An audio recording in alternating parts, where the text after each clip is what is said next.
भारतीय जनता पक्षाच्या प्रभाग क्रमांक 25च्या उमेदवार स्वप्नाली नितीन पंडित यांनी शनिवार पेठ परिसरात प्रचार करत नागरिकांशी थेट संवाद साधला।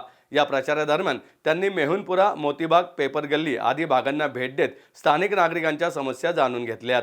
यावेळी नागरिकांनी मोठ्या संख्येने उपस्थित राहून स्वप्नाली पंडित यांना पाठिंबा दर्शवला। श्रुतिका टिळक, नागेश पंडित, मिलिंद भिडे, निरंजनी दुधाळ, जयंत दुधाळ, सुनील रसाळ, किरण जगदाळे आणि आरती तांबे यावेळी उपस्थित होते। प्रचारादरम्यान नागरिकांनी प्रामुख्याने वाहतूक कोंडी आणि पार्किंगच्या समस्यांकडे लक्ष वेधले। पेठेतील अरुंद रस्त्यांमुळे मोठ्या प्रमाणात वाहतूक कोंडी होत असून जुन्या वाड्यांमुळे व अपुऱ्या जागेमुळे चारचाकी व दुचाकी वाहनांच्या पार्किंगचा प्रश्न गंभीर बनला आहे। यासोबतच कचरा व्यवस्थापन आणि पाणी पुरवठ्याच्या समस्याही नागरिकांनी मांडल्या। स्वप्नाली पंडित म्हणाल्या, शनिवार पेठेतील वाहतूक कोंडी, पार्किंग, कचरा व्यवस्थापन आणि पाणी पुरवठ्याच्या समस्या त्यांना पूर्णपणे माहिती आहेत।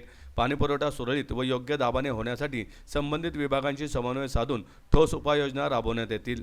तसेच अरुंद रस्त्यामुळे निर्माण होणारी वाहतूक कोंडी कमी करण्यासाठी नियोजनबद्ध वाहतूक व्यवस्थापन व पर्यायी पार्किंगची व्यवस्था करण्यात येईल। नमस्कार, मी सौ स्वप्नाली नितीन पंडित, प्रभाग 25 मधून भारतीय जनता पार्टीकडून उमेदवार म्हणून मी आपल्या समोर आहे।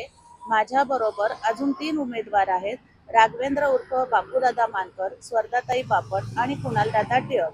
आम्ही भारतीय जनता पार्टीकडून उमेदवार म्हणून तुमच्या समोर येत आहोत।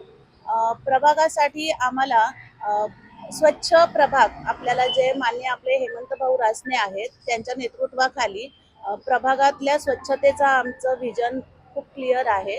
तसंच त्याबरोबर इथे जी वाहतूक कोंडी होते त्याच्यावरती आम्ही नक्कीच प्रयत्न करू आणि तुम्ही आम्हाला नक्कीच जास्तीत जास्त मतांनी निवडून द्यावे ही मी तुम्हाला विनंती करते।